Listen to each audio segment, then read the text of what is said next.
कोई 2 नंबर के काम की स्कीम बना रहा है, कोई राजनीति में उलझा बैठा है, कोई कितना कोई कुछ हो रहा है, किसी के साथ कोई झगड़ा हो रहा है। और जो पुण्यात्मा यहाँ सत्संग में पहुंची हैं, धन्य है उनके माता पिता जिनसे जन्म हुआ, धन्य है वह पुण्यकर्मी प्राणी जिनको यहाँ आने का सुअवसर प्राप्त होता है।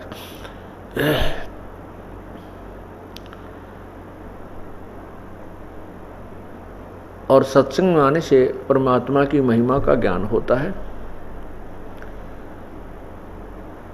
जो भी हम जिस भी व्यवसाय के अंदर हम प्रवेश करते हैं उसका ज्ञान हमें पूरा होना चाहिए, तभी हम उस व्यवसाय में सफल होते हैं। ये भी एक सौदा है, ये राम नाम का सौदा है, राम नाम का बिजनेस है। इस बिजनेस के विषय में आप पूर्ण रूप से मास्टर हो जाइए, फिर देखना इसमें कितना आनंद आता है। जब तक आप इसके मास्टर नहीं होते, आपको ज्ञान नहीं होता, तो आपको कोई भी विचलित कर सकता है। दास का उद्देश्य यही रहा है कि मैं आपको ऐसे रंग में रंग दूं, आपको वो तत्व ज्ञान करा दूं कि छोटे छोटे बच्चे भी यहाँ के ब्रह्मा विष्णु महेश से भी विचलित नहीं हो पाएंगे।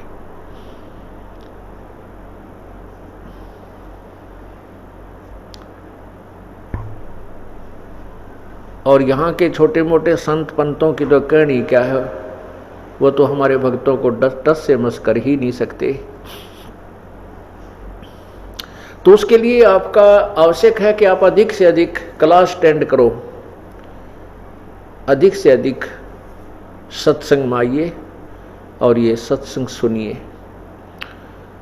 और मान लीजिए आप नहीं आ पाते हो तो इस सत्संग की हमने सीडी बनाई हुई होती है, कैसेट बनी होती है, ऑडियो भी, वीडियो भी, MP3। हम पूरी कोशिश करते हैं कि ये ज्ञान जन जन तक पहुँचे।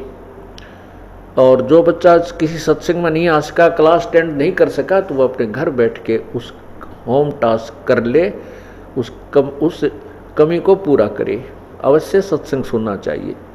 घर पर भी आप बैठ करके 1 घंटा प्रतिदिन नियम बनाइए कि एक CD स्वयं देखिए और बच्चों को भी दिखाइए। और साथ में यदि आसपास के आपके पड़ोस में कोई ऐसा है जिसके पास ये सुविधा उपलब्ध नहीं है, उनको भी आमंत्रित कर लीजिए और सत्संग अवश्य सुनाइए। लेकिन ध्यान रहे कि उसमें आप स्वामी मत बन जाइए। ये स्वामी बनना इस जीव के लिए खतरनाक होता है। अधीन दास बन करके ही अपना गुजारा कीजिए प्रभु की तरफ, तभी हम चल सकेंगे। जब हम दास बने रहेंगे और कितना भी दान पुण्य सेवा करके भी आपके मन में ये नहीं आना चाहिए कि मैंने ऐसा कर दिया, मैंने ये दान कर दिया, मैंने ऐसी सुविधा उस व्यक्ति को दे दी, वो भक्त, उस भक्त को मैं बुला के लाया हूँ, उस भक्त को मैंने नाम दिलाया है। नहीं,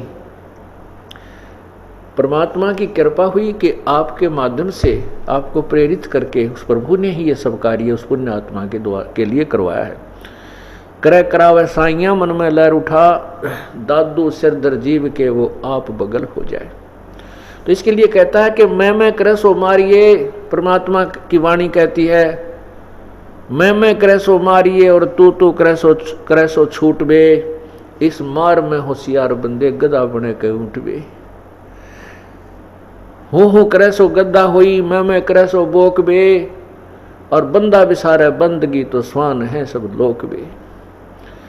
क्या कहते हैं कि जो मैं करता है कि मैंने ऐसा कर दिया, मैं ये कर दूंगा, मैंने इतना दान कर दिया, मैंने फलाना कर दिया, मैंने इतने भक्तों को नाम दिला दिया, तो कहते हैं जो मैं करे सो मारिए। जो मैं को लेकर चलता है उसके ऊपर मार पड़ती है, परमात्मा उससे रुष्ट हो जाता है। और तू करे सो छूटवे, कि नहीं परमात्मा ये आप ही की कृपा है, हे प्रभु आप ही करवा रहे हो इस दास से, हम कुछ करने योग्य नहीं थे। तो कहते हैं तू करे सो छूट बे।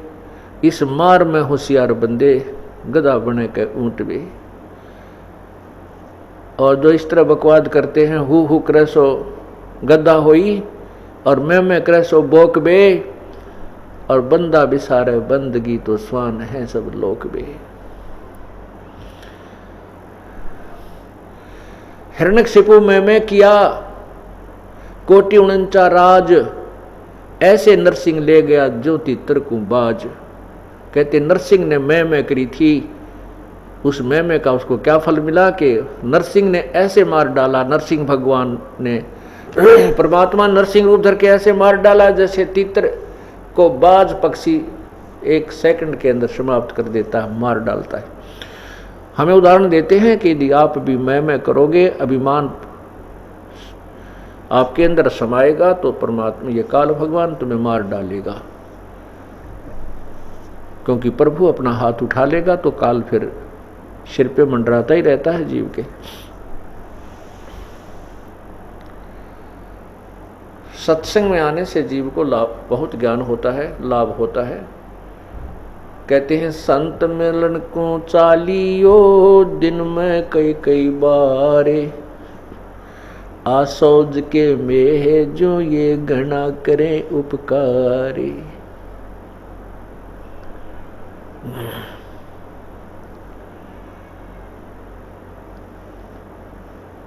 संत मिलन को चालियो तजमाया अभिमान, जो जो कदम आगे रखे ओहे यज्ञ समान। कितना पुण्य भी होता है साथ के साथ। सत्संग में जब आप चलते हो, कई दिन पहले ही आप अपने कार्य की एडजस्टमेंट करते हो। सर्विस वाला छुट्टी के लिए प्रयत्न जारी कर देता है, मजदूर है वो बेचारा अपने उसी तरह अपना काम को एडजस्ट करता है, किसान है, दुकानदार, बिजनेसमैन है, जो भी है वो कई दिन पहले से ही अपनी सेटलमेंट करके और सत्संग की तरफ चलता है। कहते हैं सत्संग में कैसे आना चाहिए। जैसे किसी व्यक्ति को किसी शहर के प्राइवेट और सरकारी हॉस्पिटल जवाब दे देते हैं और कहते हैं कि आप दिल्ली ऑल इंडिया इंस्टीट्यूट के अंदर अपनी चेकिंग कराइए। वो ज़्यादा संकेत नहीं देते, ज़्यादा डिटेल नहीं देते कि कहीं ये घबरा ना जाए, तो वो समझ जाता है मरीज कि बात बिगड़ चुकी है। वो चाहे कितना बड़ा अधिकारी हो, चाहे वो कितना बड़ा सेठ हो, चाहे वो कितना बड़ा अधिकारी जैसे कोई मंत्री या प्रधानमंत्री भी क्यों ना हो, चाहे राष्ट्रपति हो, जब उसको ये पता चल जाता है कि आपकी बीमारी कोई भयंकर हो सकती है, उस समय वो हॉस्पिटल में जब जाता है, उस समय वो भूल जाता है तू कौन है। उसको ये याद नहीं रहती तू बहुत बड़ा सेठ है, या तू बहुत बड़ा अधिकारी है, या तू राष्ट्रपति है। उसको उस समय अपनी बीमारी याद रहती है और उसकी गिग्गी बंधी रहती है कि हे भगवान, रिपोर्ट में पता नहीं क्या आएगा, रिपोर्ट में कहीं कैंसर तो नहीं है, रिपोर्ट में कहीं एड्स तो नहीं है, रिपोर्ट में कहीं और ऐसी भयंकर बीमारी ना हो। तो उस समय उसको जहाँ भी डॉक्टर लेटने के लिए कहता है वो लेट जाता है, बाहर बैठकर वेट करने के लिए कहता है तो चुपचाप वेट करता रहता है, रिपोर्ट की इंतजार करता रहता है। और उसकी उस समय उसको कोई अभिमान नहीं होता, ना पद का, ना पोस्ट का, ना उस माया का। पुण्यात्माओं, जब आप इस सत्संग, ये सत्संग जो है इसमें कई प्रकार का ट्रीटमेंट होता है। ये एक विद्यालय भी है और ये एक हॉस्पिटल भी है। जन्म मरण के दीर्घ रोग का ट्रीटमेंट इस सत्संग में होता है, जिसका कहीं इलाज नहीं। और अन्य बीमारियों का इलाज तो परमात्मा फ्री में करता है, वो तो कहना ही क्या है। डॉक्टर लोग भी जब कहते हैं कि भाई अब तो भगवान ही रखवाला है, जो हम दवाई दे रहे हैं ये भी अब कार्य करना बंद कर चुकी है, इसका परमात्मा ही। इससे आगे तो यूं कहा करें राम का नाम है, अर्थात सर्व प्रयत्नों के उपरांत भी परमात्मा ही आगे होता है, उसी की आवश्यकता हमें होती है। तो जब आप सत्संग की तरफ चलते हो, सत्संग में आते हो, तो आपका भाव उस दीर्घ रोगी की तरह होना चाहिए जिसकी अभी रिपोर्ट खुलनी शेष है, उसकी बीमारी का पता लगना शेष है, उसकी कैसी स्थिति होती है। इस दृष्टिकोण से आप सत्संग में आइए। आपको जहाँ भी बैठने का स्थान संकेत मिले वहीं बैठ जाइए। जो भी खाने को मिले भगवान का एक दास बन के उसी को खाइए। जिस प्रकार भी यहाँ कोई सुविधा या असुविधा हो उसकी मन में बिल्कुल मत लाइए। और कितना बड़ा अधिकारी या कोई सेठ या उच्च पोस्ट वाला है या कोई गरीब अमीर जो भी है, यहाँ एक बहुत ही अधीन रूप में उस बीमार की तरह यहाँ पर आना चाहिए। तो इस तरह आने से क्या लाभ होगा, इस तरह न आने से क्या हानि होगी। संत मिलन को चालियो तजमाया अभिमाने, फिर जो कदम आगे रखे है ओ हे यज्ञ समान। जितने भी कदम इस साधिनी के इस तरीके से आप आओगे सत्संग में, तो आपका एक कदम एक यज्ञ के तुल्य पुण्यदायक होगा। अब हिसाब लाना आप कहाँ से चले हो और यहाँ तक कितने कदम आपके हो गए, ये पुण्य आपको प्राप्त हुए। हम युगों युगों के भक्तिहीन हैं, हम कंगाल हैं, निर्धन हैं भक्ति में, और हमारे ऊपर इस काल का बहुत ज्यादा ऋण है। हमारे पाप कर्म बहुत अत्यधिक संचित हैं। हमारे जो पाप कर्म है वो अत्यधिक संचित हैं और हम निर्धन हो गए हैं। तो हमने हर प्रकार से अब धन बटोरना है, राम नाम का धन हर प्रकार से बटोरना है। वो कौन कौन से तरीके हैं? 5 यज्ञ हैं, ये 5 यज्ञ भी हमने करनी है। और फिर ये 3 मंत्र हैं और एक प्राथमिक मंत्र है। इन सभी की हमने झाड़ी करनी है, मजदूरी करनी है, अर्थात इनकी साधना करनी है। तब हम उस परमपिता परमात्मा को प्राप्त कर सकेंगे और उस साधना से हम साहूकार होंगे और योग के बल से, भक्ति की शक्ति से हम सतलोक जा सकेंगे। उस धन से हम वहां जा सकेंगे, क्योंकि उसमें हमने सबका यहाँ अकाउंट क्लियर करना है। इस शरीर के अंदर यहाँ तक पूरे हमारे कमल बने हुए हैं, जिसमें मूल कमल के अंदर श्री गणेश जी, मूल कमल से 2 उंगल ऊपर स्वाद कमल होता है, स्वाद चक्र भी बिल्कुल बोलते हैं उसको, सावित्री ब्रह्मा जी, उस नाभि के पीछे नाभि कमल कहलाता है, उसके अंदर भगवान विष्णु और लक्ष्मी जी, और हृदय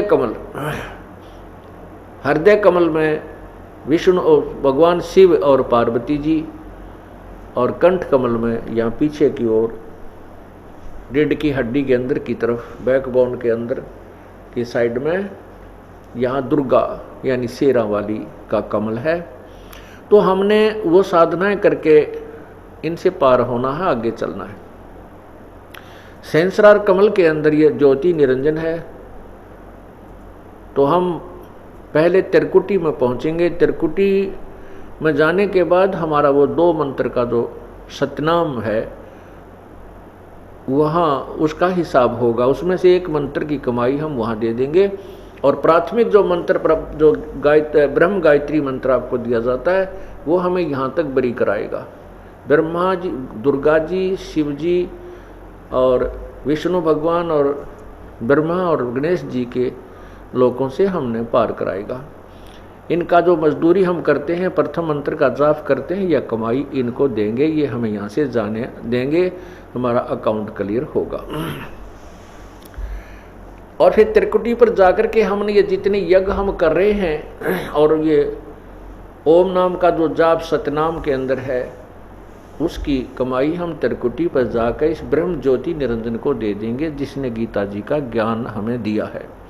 और वो खुद कहता है गीता जी के 18वें अध्याय के 66वें श्लोक में कि सर्वधर्मान परित्यज्य माम एकम शरणम व्रज अहम तवा सर्व पापेभ्यो मोक्षामि मा शुच। गीता ज्ञानदाता भगवान कहता है कि तू मेरे लेवल की जितनी भी साधनाएं हैं वो मुझ में छोड़ दे, धार्मिक जितने कर्म तूने किए हैं मेरे सत्र के वो मेरे में छोड़कर फिर उस एक सर्वशक्तिमान की शरण में व्रज माने जा, तब मैं तुझे सब पापों से मोक्ष कर दूंगा, तू चिंता मत कर। इसी का समर्थन गीता जी अध्याय 18 का श्लोक 62 में कहा है। गीता ज्ञानदाता कहता है कि हे भारत, तू सर्वभाव से उस परमात्मा की शरण में जा जिसकी कृपा से तू परम शांति और शाश्वत स्थान अर्थात सत्यलोक को प्राप्त होगा। गीता जी के अध्याय नंबर 15 के मंत्र 4 में कहा है कि जब तुझे तत्वदर्शी संत मिल जाए उसके बाद उस परम पद परमेश्वर की, उस परमेश्वर के तत्ब्रह्म यानी परम अक्षर ब्रह्म के उस परम पद की खोज करनी चाहिए, जहां जाने के बाद ये साधक लौटकर फिर संसार में नहीं आते। और गीता ज्ञानदाता कहता है कि जिस परमात्मा ने सारे ब्रह्मांडों की रचना की है और मैं भी उसी की शरण में हूं, गीता ज्ञानदाता कह रहा है।